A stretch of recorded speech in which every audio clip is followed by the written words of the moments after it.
Welcome to Tales to Terrify, part of the District of Wonders network. Featuring Starship Sofa and far-fetched fables, everyone has a story in the District of Wonders. Come and find yours.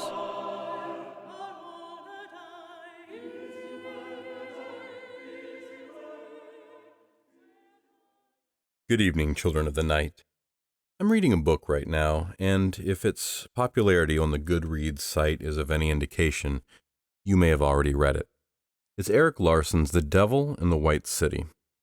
Now, just before the few of you that have not read the book pen this one under your list of horror books that Stephen Kilpatrick has recommended, I'll give you pause, and I'll tell you that I wouldn't slot it perfectly in the genre. It's a book that tells historical events in a more novel-like format. The reason I mention it here is the book is primarily about the construction of the 1893 World's Fair in Chicago, but about a third of the book is about Dr. H.H. Holmes, an early American serial killer. I feel like I may have mentioned him here years ago, but I couldn't find any record of it. The man built a shoddy hotel in the greater Chicago area a few blocks away from the site of the fair, in which the plan was to lure young women there and then murder them. I am right about the halfway point of the book, and I think that anyone who likes historic horror will find themselves comfortable reading this. It reminds me of so many horrific elements of this country's history, and I don't necessarily mean the overt systemic racism, for example, but the things that everyone seems to take for granted, like the Union stockyards in Chicago, where you could watch the throats of swine being slit open right in front of you. In fact, the yards were a major tourist stop. The events in the book predate the founding of the Pure Food and Drug Act by a few years, so the people in that time could mail order any drug from anyone that they would want, including the Keeley Institute's miraculous gold cure for treatment of alcoholism. If there was ever a standardized recipe for that concoction, it was never found, but various attempts to test the contents returned various results.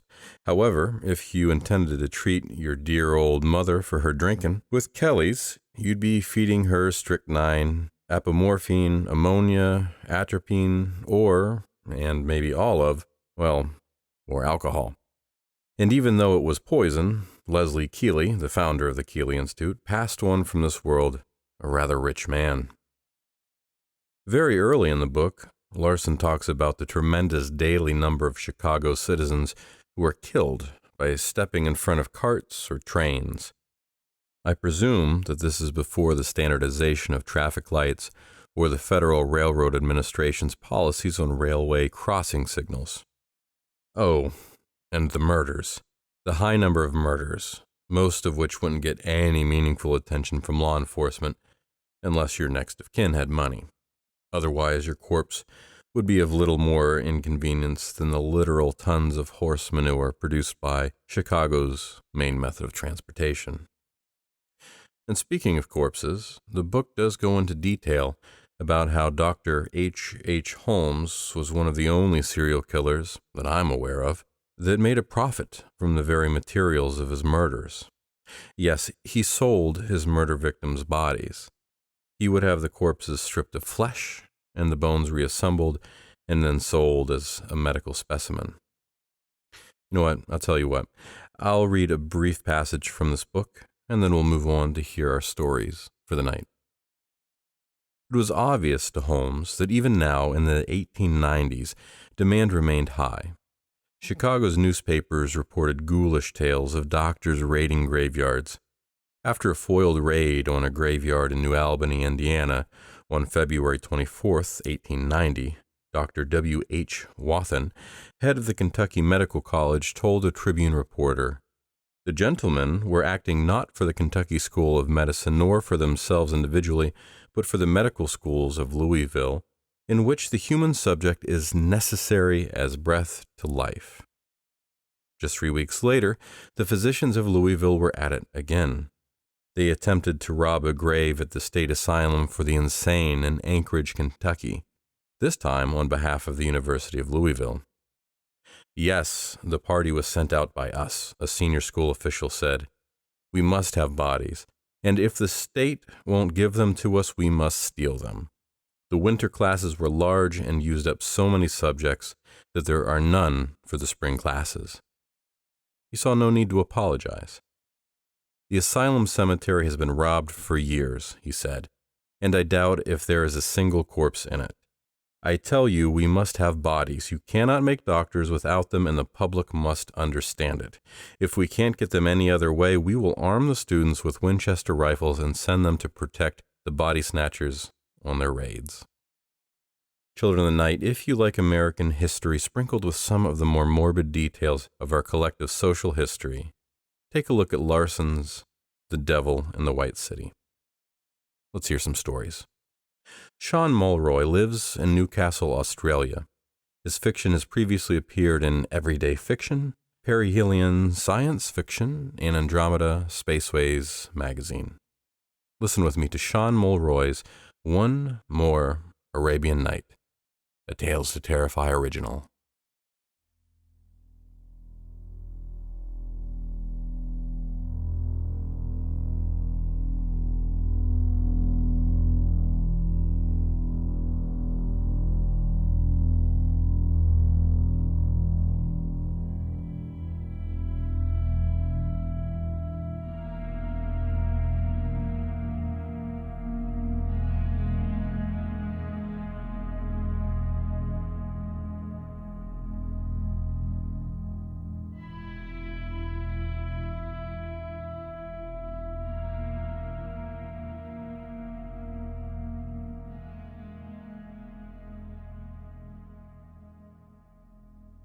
The desert encroaches, woe to him in whom deserts hide. Friedrich Nietzsche. Not long after our black tents were pitched and a golden fire kindled, he came. Draped in thick, ragged robes, astride a skinny camel, the famished beast plodded drearily over sunburned crests of high dunes with that relentless red evening orb, a fiery furnace going down behind. Our caravan of nomads stood and watched in awe as the lone rider shifted from a dark silhouette to something of substance, till, descending the last dune to enter our campfire's glow and dismount. He wore a keffiyeh headdress, which hid much of his face, was shoulder-width and worse than threadbare. His dark, flowing thob, ankle-length and made of sheep wool, although once of a fine make, looked like an ancient garment pulled from a long-dead noble's tomb, and was little better than shredded rags. What lay hidden underneath those tatters must have been an emaciated carcass, because his face resembled a skull, save for a long beard, which was as grey as ash, and yet, stuck deep inside sunken eye sockets were two emerald embers burning brighter than our fire. "Who are you?" It was Dawood who asked the inevitable question. "Water," beseeched the man, and that word from his mouth sounded as dry as desert sand. I handed him a leather flagon. He took it hungrily and swallowed as much as his wasted body allowed. "Allah be praised." He passed it back, refusing any more, and appeared so weak as if he would tumble over at my feet to meet his maker. My brother, Badr al-Din, offered the stranger a palm of dates and a fist of dried goat flesh. To both the man shook his head, then gazed longingly off into the distance at sandy, infinite wastes, in the pointless direction he had been heading.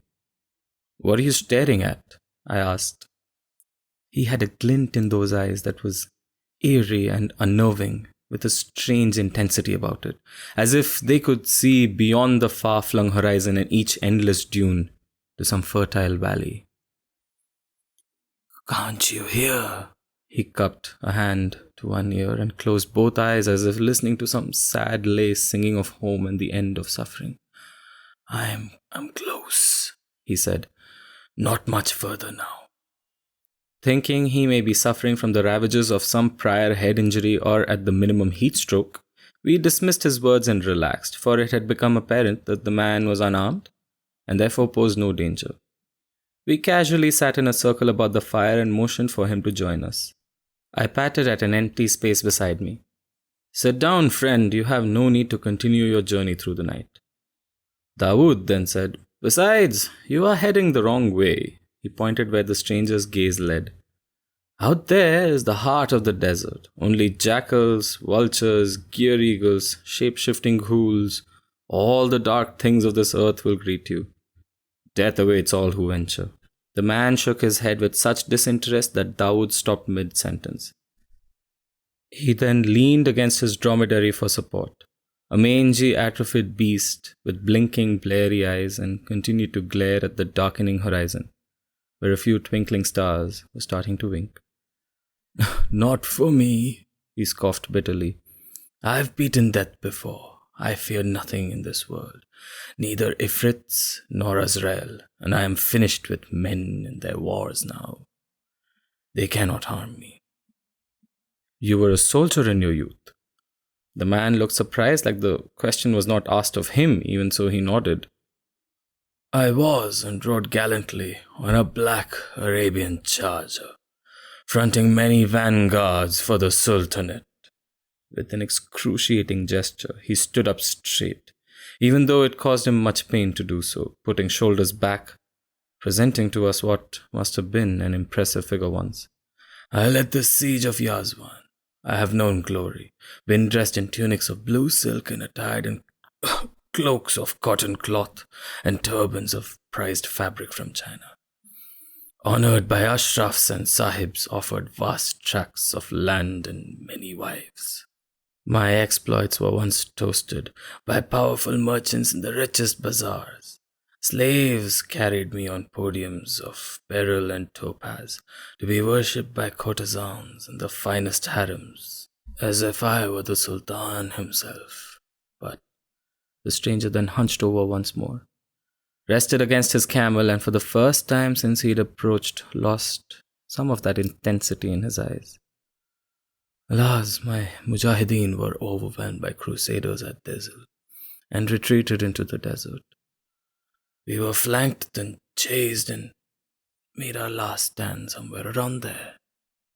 We all looked up at that moment, and for the first time in a while heard the wind howl and saw specks of sand riding it, tinted yellow by fading light, dancing randomly over each and every dune.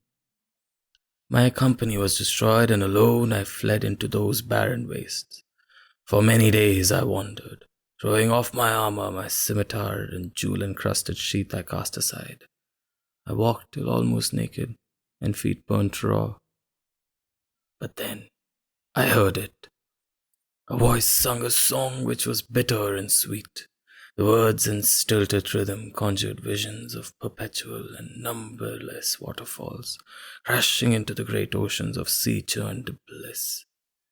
The voice begged to be followed and pulled me ever forward to its destiny like a hook.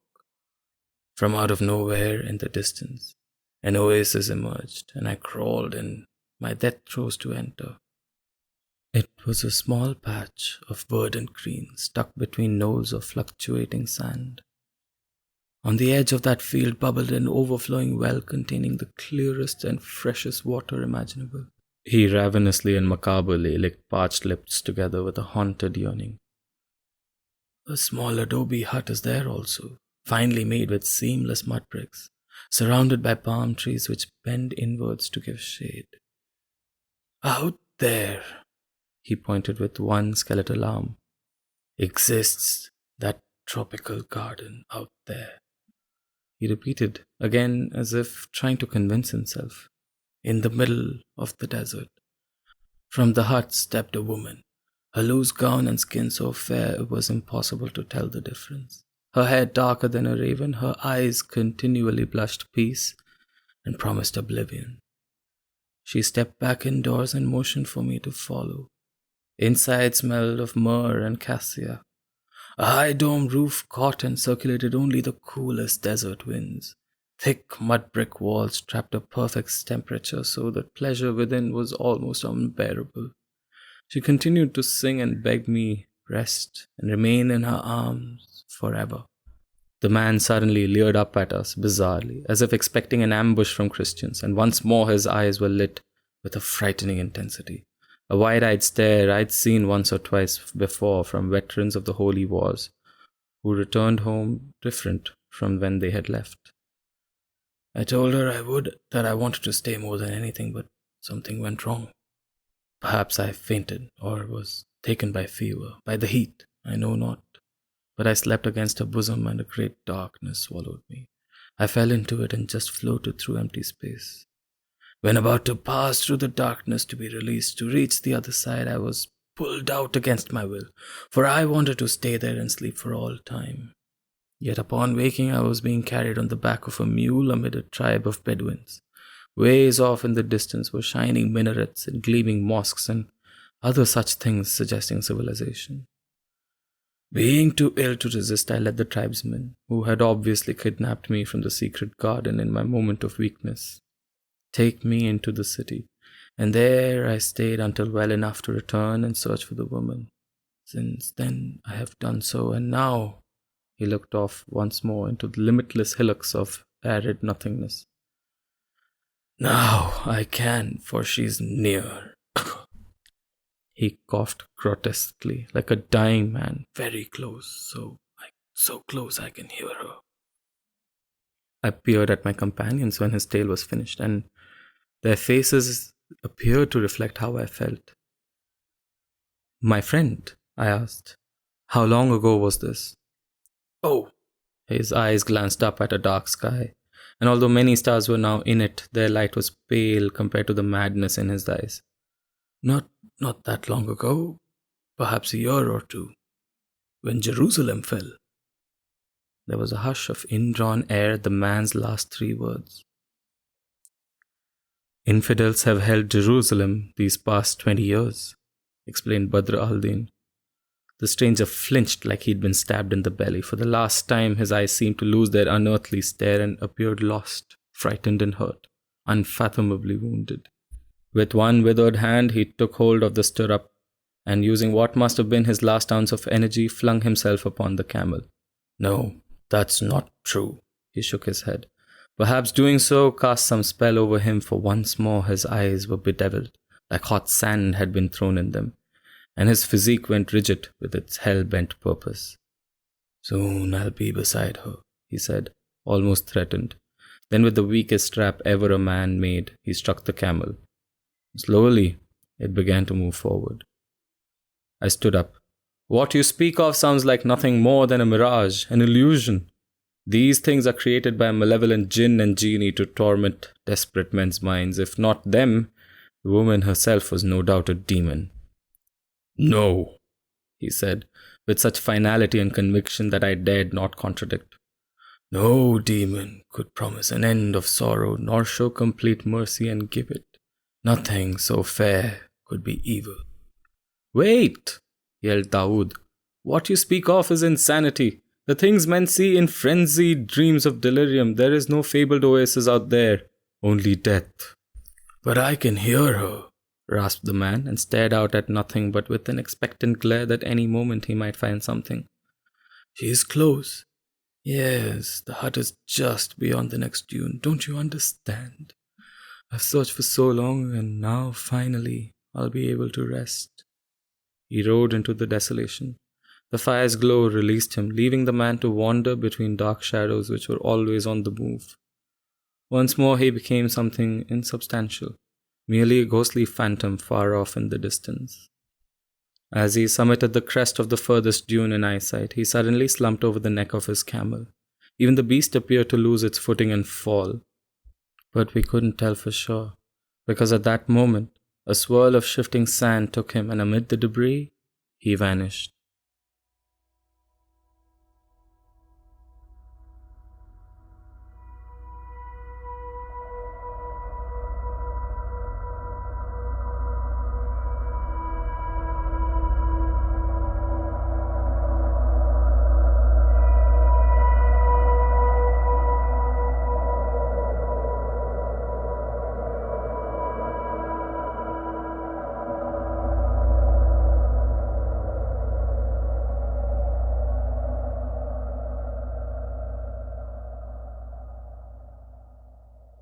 That was Shaun Mulroy's One More Arabian Night, a Tales to Terrify original as read by Kaushik Narasimhan.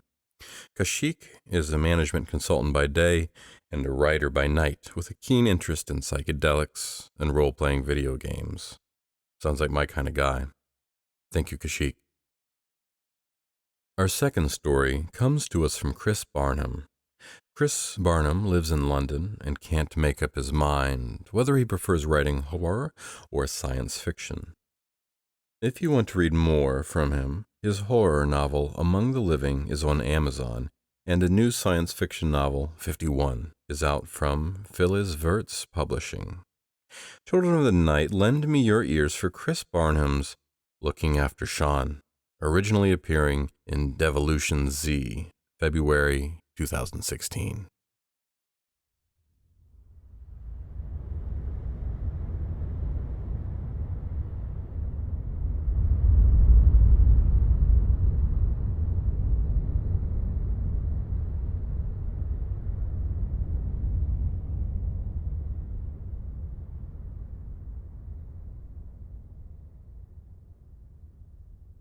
The doorbell rings.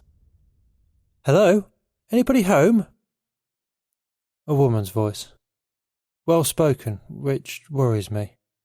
In this area, anyone with an education is some kind of official.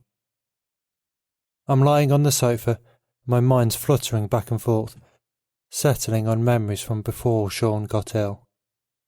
Some of those memories aren't really so old, maybe 2 years ago, but there's a glossy, blurred feel to them, as if they come from a movie, not real life. "Hello?" A clattering noise as she opens the letterbox to call through it. "Mr. Danziger, is he home?" I stare at a dark patch on the ceiling. Shaun's room is above this one. There isn't some kind of leak, is there? "Miss Shapiro, could I speak to Geraldine Shapiro?"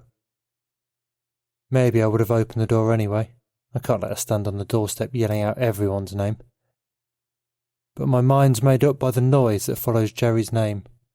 A thump on the ceiling directly above me, followed by a faint scraping, like a heavy piece of furniture being moved across the floor. "Oh, somebody home, that's good." The woman on the doorstep takes a step back when I pull the door open and stand with my body blocking the small gap. It's bright outside, making me blink. "I'm from the council. I'm sorry to bother you, Mr. I don't say anything. "My name's Sally Siviter, Finance Department. We do routine checks on houses where there are several individual claims, a housing benefit, things like that." She is about 30, with dark brown hair cut in a tight bob, wearing a white blouse and a narrow grey skirt. Reminds me how Shirley used to dress when she went out to work. I don't think about Shirley anymore. "I've got 6 people listed," Sally Siviter tapped a clipboard. "You must be either Anthony Danziger, Thomas Robinson, or Shaun... Tom, that's me." "Ah, good. Mr. Robinson." She makes a mark on her paper with a ballpoint pen. There is something innocent about her smile. It comes from a world I had forgotten. I want to run out into the street, slam the door behind me, and never go back. "Look, could I come in for a minute to talk?" There's a sound from deep in the house behind me, like a thick carpet sliding along a bare floor. I edge the door closed a few inches. "Not a good time, not very well." "I'm sorry to hear that. Is there someone else I can talk to?" "No one in." Sally Siviter's smile has faded. Neither of us speaks as she writes something. "When would be a good time for me to come back? I do have to make these checks, you know." "Tomorrow?" "Yes." I can't think of any other answer. "Fine. Tomorrow." The woman left, and I shut the door. I stood for a long time, leaning my head against the cool paint on the wooden frame. She would come back tomorrow, and next time she would not be so easily put off. Maybe she would not be alone. I should have planned for this. It could only go so long before the official world noticed something. The last year it's just one thing after another. The incident with Geraldine took it out of me. It's tiring and stressful when things end like that. I needed a break from the pressure from any new disturbance. Shaun doesn't care, though. It seems like the gaps are getting shorter. He doesn't rest. It took me a few days to settle things down after Jerry. Shaun was agitated for the whole of the first night and into the next day. I stayed downstairs. I don't go upstairs if I can avoid it. When Shaun's in that mood, you just keep quiet and stay away. I sorted out Jerry's room, made sure everything was in order. Now this councilwoman. I pushed myself away from the door and looked around, as if seeing the house for the first time, seeing it as a stranger would. Not good. Heaps of newspaper and unopened mail against the wall, film of dust and grease on the hall table, stains on the patterned carpet. I could picture the other rooms, mould-encrusted plates piled in the kitchen sink, strafed by fat flies, the leaking pipe beneath the sink, with its dark bloom of fungus. I didn't even want to think about upstairs. I shouldn't let her up there. Maybe it would be all right if I kept her to a couple of rooms down here. Clean up before tomorrow, put on a bit of a show so she would go away and leave us alone a bit longer. That was what I should do. A familiar, feathery touch in my head made me squeeze my eyes shut and clamp both hands to my temples. "Not now!" I shouted, my voice echoing up the stairs. "For God's sakes, Jerry was only a few days ago." Let her in for a short time, then send her away. That was what I would do. I barely slept that night. Too much to do. I found cloths and soap and a couple of buckets under the stairs. I started in the lounge. It was close to the front door, and I thought I could get the woman in there without her seeing the rest of the house. When there were more of us here, we mostly used the other downstairs room at the back of the house. We'd barely used this front room the last year, and although it was dirty and untidy, it wasn't as repellent as other parts of the house. After the lounge, I tackled the hall, and then the kitchen. The kitchen was especially challenging. I tried to remember the last time anyone cooked in there. It might have been Shirley, so that was at least 4 months ago. There was a saucepan on the stove with nothing in it but a thick fur of greenish-white mould. I poked it with a fork and the mould cracked, giving up a soupy graveyard smell that crawled into my nose and throat. When the doorbell rings next day, I open the door to find Sally Siviter smiling on the doorstep again. She's dressed much the same, but with a dark blue cardigan over her blouse, reflecting the cooler weather. I wonder how she dresses away from work and what she likes to do in the evenings. It's like a thought beamed in from another world, from a life I used to live. "Hello, Mr. Robinson, isn't it?" I can't prevent her looking around as I lead her into the lounge. Something goes stiff in her face, just for a second, as she looks up the staircase. I have a moment's panic as I follow her gaze, dreading what I might see on the stairs. But there's nothing.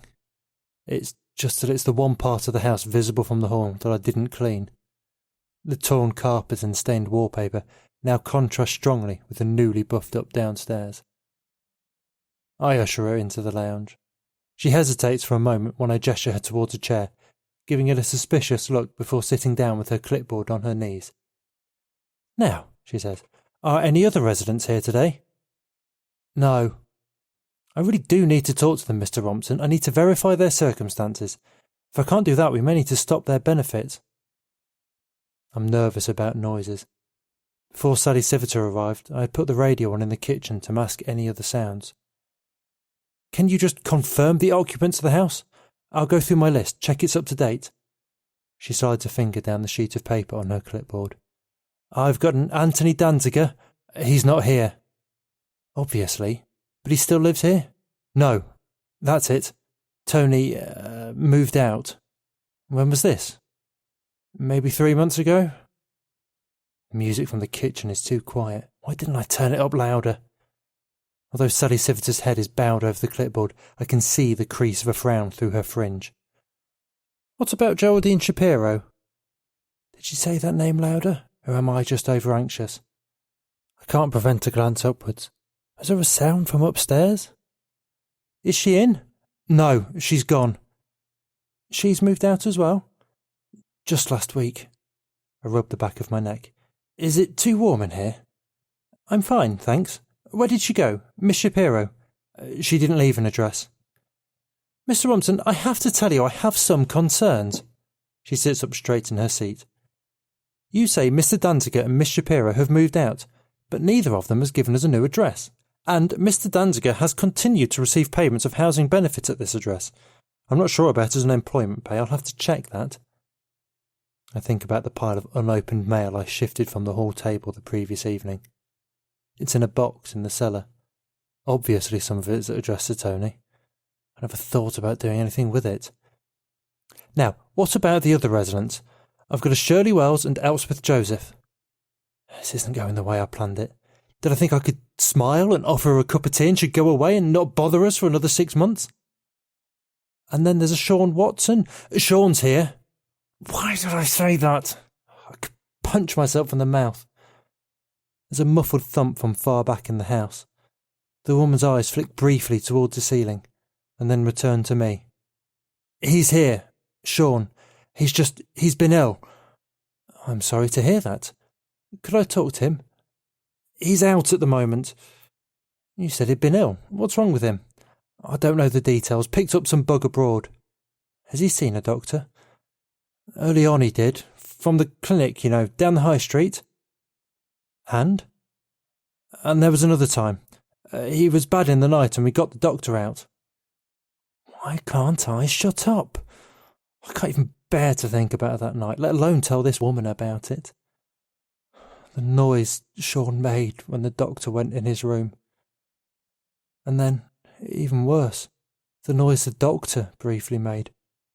Like a pig being strangled. He was a little man, the doctor. He wore a crumpled white shirt and he'd obviously had a long day by the time he reached us. He had a proper black leather bag, like in the movies. I'd always wondered what doctors had in those bags. It turns out it's pretty boring. Stethoscope and thermometer, a rubber pad to wrap around your arm for blood pressure, papers for writing prescriptions. I dumped it all in the canal the next night. What doctor was that? I know them at that clinic. I don't remember his name. One of the doctors went missing a while ago. It was in the papers. It can't have been him then, can it? There is something deep in her eyes. I can't read it, but I don't think it's good. I made a mistake letting her in. I should never have answered the door. She just caught me at a weak moment after Jerry. Well, look, I stand up. I'm going to have to wrap things up. Got stuff I need to get on with. I'm afraid I haven't got all I need, Mr. Rompson. I've told you all I can. You'll have to talk to the others. When can I see them? Another day, or, I don't know, write to them? We've tried that. Who's upstairs? No one. Just me. But you're down here. You didn't make those sounds I heard. I think we've got mice. Big mice?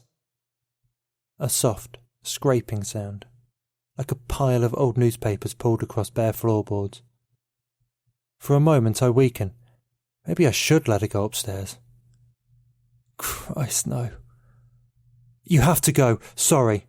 I shepherd her to the front door and get it open, standing aside to let her out. You can't hide as if someone's committing benefit fraud. Behind her, the afternoon is imminent with rain. If you don't talk to me, it may mean the police. Look, you seem a nice person. You should just leave us alone. Are you threatening me? I'm just doing my job. If people aren't living where they told us they were, we shouldn't pay them any money. That's fine. Stop their money then. Who's upstairs? I know there's someone. I rub my eyes heavily with both hands. First fat raindrops slap the path behind Sally. I don't know how long I can go on. Maybe it would be a relief to have other people involved. Take it out of my hands. It's Shaun. I told you, he's not well. He's been ill for a while. He had a trip to some godforsaken place in the Far East, Cambodia or somewhere. He came back with a fever. Can I see him? Maybe he should be in hospital. Again, just for an instant, the thought is tempting. Let us see him. Why not? No, just go. I push her by the shoulder and she stumbles a couple of steps into the rain.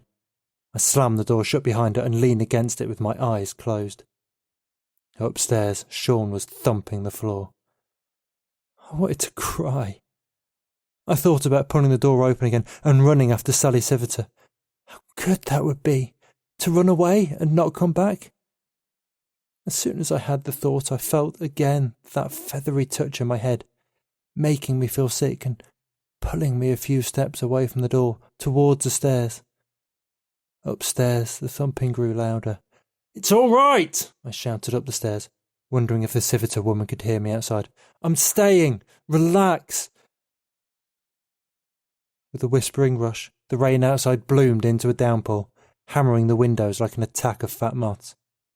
Early on, rain used to disturb Shaun. He needed huge amounts of water, and the sound of rain seemed to frustrate him, provoking a lot of movement and those awful squealing sounds. We had to push buckets of water into his room to quieten things down. More recently, the sound of rain outside made him quieter, and I noticed that after significant rainfall, the bucket emptied more slowly than usual. Has he found a way to get water from the rain? It wasn't a pleasant thought, but I wasn't keen to get up a ladder outside and see what the roof looked like. I tried to drown the noise from Shaun's room by putting the television on. There was no doubt about it, he was restless again. So soon after Jerry. The gaps were getting shorter. The thought was a lump of ice in my chest. It wasn't so bad in the early days. The infection Shaun picked up in the east made him feverish and aggressive, followed by bouts of deep sleep. He drank inhuman amounts and he ate a lot, but in an odd way. Having been a vegetarian, Shaun now craved meat. The rarer, the better. He wouldn't eat when anyone was there, so he left plates of chicken pieces or beef beside his bed. Huge amounts. But however much we left, when you came back later it was all gone. When raw meat began to disappear from the fridge, I took to living larger amounts in his room. By then I didn't like the idea of him coming downstairs, moving around the house in the night. Later still, the 2 cats from next door disappeared, and the neighbourhood emptied itself of the dogs you used to see hanging around. Shaun grew bloated and pale from staying in the dark. He spent most of the time lying on the bed in the dark, making a strange, whining noise. After the doctor, whom we never spoke about, Shirley was the first. It happened really quickly. I passed the door of her room and saw her putting clothes in a suitcase. I asked her what she was doing, and she said she was leaving. It was weird. Once she said the words aloud, something shifted in the room, and for the first time I felt that soft, nauseating touch in my mind. I don't think you can. Shirley felt the touch too, and there was a moment's flare burst of fear on her face, which quickly subsided and sank deep in her eyes. It was replaced by a smooth blankness, as if she had put on a plastic Shirley mask. No, she said, and walked out of the room. She was still holding some knickers she had been about to put in the case. She looked like she'd forgotten they were in her hand. She walked along the landing and opened the door to Shaun's room. As she stepped inside, she turned back to look at me, and the little piece of Shirley remained in her eyes, begging me to stop her. I wanted to stop her, really, I did. But if it hadn't been her, who would it have been? I watched from outside. Shirley lay down next to Shaun on the bed. This was when there was still room for someone else, before Shaun filled the bed and then most of the floor space around it. Shirley lay very still, and at first only Shaun moved. In the dim light, I saw him put one arm around her, then another, and then, but this couldn't be true, another as he gathered her in. Shirley moved a little, like a kitten struggling in the grip of a vet with a syringe. There was a wet, sucking sound and a succession of breathy gasps. I couldn't tell if Shirley or Shaun made them.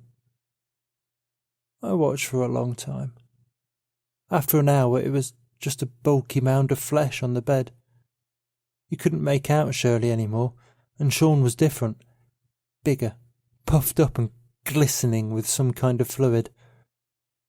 I shut the door and moved the chest of drawers across to block it. In the weeks after Shirley, the others went in there, one by one. I didn't watch again. In the end, after Jerry, there was just me. I think Shaun always liked me best, but now there was only me. It was obvious what would happen next. He didn't like me that much. When Sally Siviter comes back, she doesn't use the bell, just knocks softly at the door. I open it without checking who's outside. I know it will be her. What's wrong? Are you crying? I was cooking, I lie. Onions. I came back because you seem a decent guy and I want to help, I shouldn't be doing this, out of work time. You're too kind. I haven't filed my report yet, but I'll have to do it in the morning. Can I come in? No, run away. That's what I want to say. Honestly, I do. But there's a soft, twisting sensation in my head and no words come. I take a step back and she walks in. I want to see Shaun Watson. Oh, you don't. You really don't. I can help, she says as she leads the way upstairs. You just need to give me the facts and we'll see what we can sort out. People get into a mess sometimes, but it's okay to ask for help. That's what we're there for.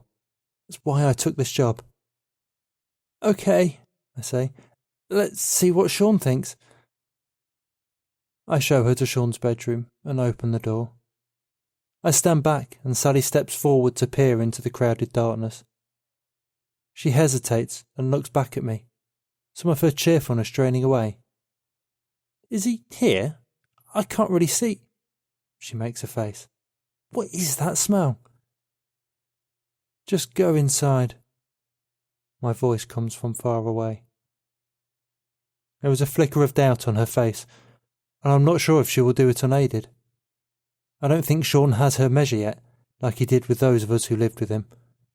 I take her by surprise, stepping forward and pushing her roughly inside. She stumbles and trips over.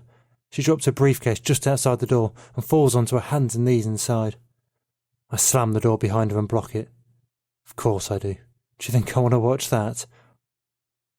But before the door closes, there's enough time to see the big, pale shape bloating out of the shadows. The extended limbs with the swollen claws, like something on a grossly overgrown mole. And the teeth, Jesus, the teeth! I haven't seen those before. A choking smell of decay hung in the landing after I shut the door. There was a lot of thumping and squealing from Shaun's room. I went downstairs and put Sally Siverter's briefcase in the cellar, along with a pile of unopened mail from my former housemates. I found a bottle of whiskey down there, with a bit of pint still in it. I lay on the sofa and drank it all, straight from the bottle. When the house went quiet again, I lay for a long time listening to the renewed rain outside, until I dozed off. When I woke up the next morning, the empty whiskey bottle was on its side on the carpet, and my head felt like there was a chunk of hot metal embedded behind my eyes. There was a soft scraping noise from upstairs, and a feathery whisper in my head. For the first time, everything was clear in my head. I didn't have to be the last one, after all. Others would come after Sally Siverter, but it would be all right. I would look after Shaun, and he would look after me.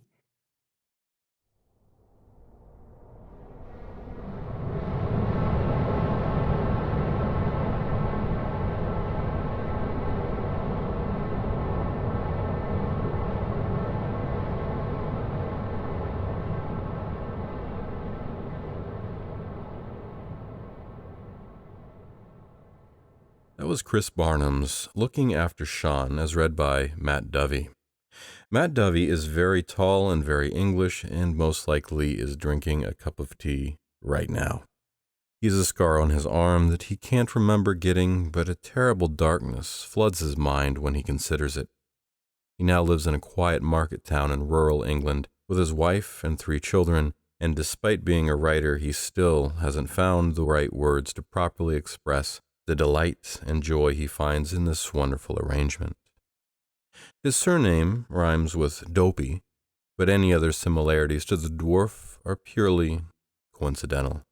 He is the Golden Pen winner for Writers of the Future Volume 32, and his fiction out and forthcoming all over the place.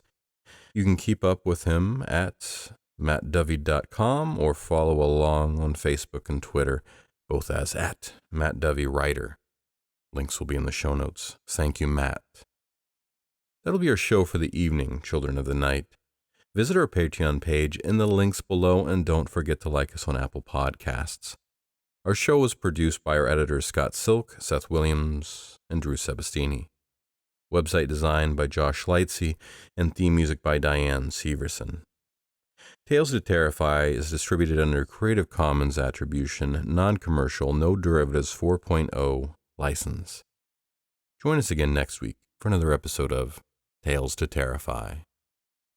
This presentation has been brought to you by the District of Wonders Network, dedicated to podcasting the finest genre fiction.